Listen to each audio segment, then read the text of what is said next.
Uh, I am so glad you are here. It's Liz here from Magus. It is Magical Tuesday in my world, and I wanted to talk about what to do when you can't get your hands on a tool that you want to use in a magical spell. I have a favorite replacement for that kind of thing, and it is tarot decks. You've got 78 tools in here, at least. Some decks come with extra cards. They maybe have 3 versions of the lovers, for example, but extra cards nonetheless. So let's say you wanted to do a love spell. Well, first, I'm going to tell you ethically, I think you should do a love spell that opens you up to new relationships and changes in relationships you already have. Not, I want that person over there and I'm going to do spell to manipulate them. I don't think that's smart. I don't think that creates the kind of world you probably actually want to live in. But what can you do? Well, you got 2 basic choices in a tarot deck. You have the Lover's card. I don't think I can show you more of this card than this much. But if you take a good look, she's not looking at him. She's looking at the heavenly creature. He's looking at her. And the heavenly creature's not looking at anybody, right? Let me show you. There you go. So is that the kind of relationship where you want, where you say, I want the universe or whatever gods I believe in or angels or what have you to push me to somebody? Or do you pick the mini lovers, the 2 of cups, and decide from there what you want is that interpersonal interaction, true love, as it were, rather than an ordained relationship? I'm going to argue most people want true love. So I'm going to suggest you pick this card. But what if you're missing water and you're just not in a place or a space where you want to leave where you are and go get some water? Ace of Cups. Ace of Cups is a perfect substitute. It's symbolic of water, and it's perfect replacement. You need a sword, Ace of Swords, right? Or an athame for that matter. So there's all kinds of little symbols in these decks that will help you choose appropriate tools. You can even set up a whole spell by lining up cards that tell the story you want your life to become. And this is a great way to use a tarot deck beyond just getting a reading or giving yourself or your friends a reading.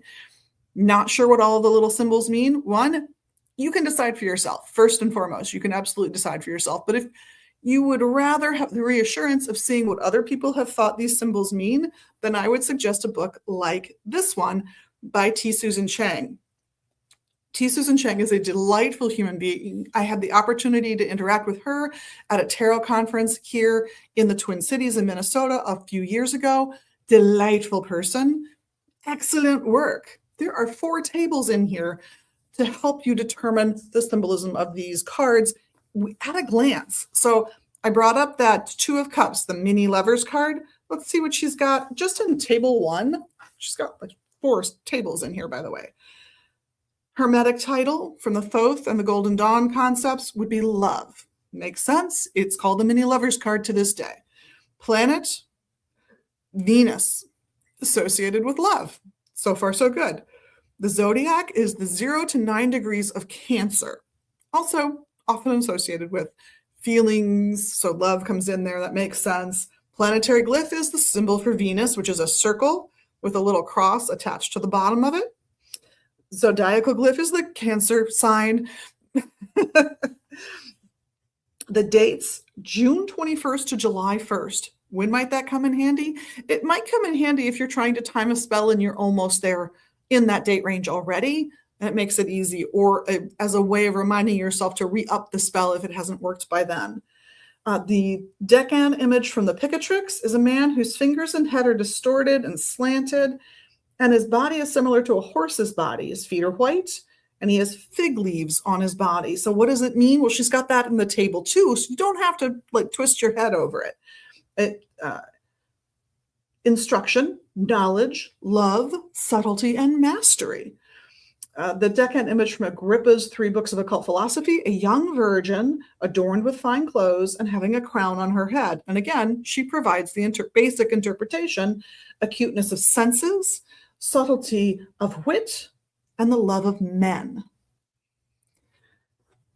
You can flip through this book, the 4 tables that are in here, you can get much deeper into how you interpret your tarot, both when using it magically and when using it for tarot readings themselves. So I would suggest to you that not only can a tarot deck help you predict what might be coming in the future, but it can help you create what might be coming in the future just by using those images in your own spell work. I'm Liz. On behalf of myself and the rest of the staff here at Magus Books and Herbs in Minneapolis and online at magusbooks.com, thank you so much for being your amazing magical you. We love that about you. And of course, for doing the tiny magical things you can do here in social media land. You know what they are. Have a wonderful week and blessed be.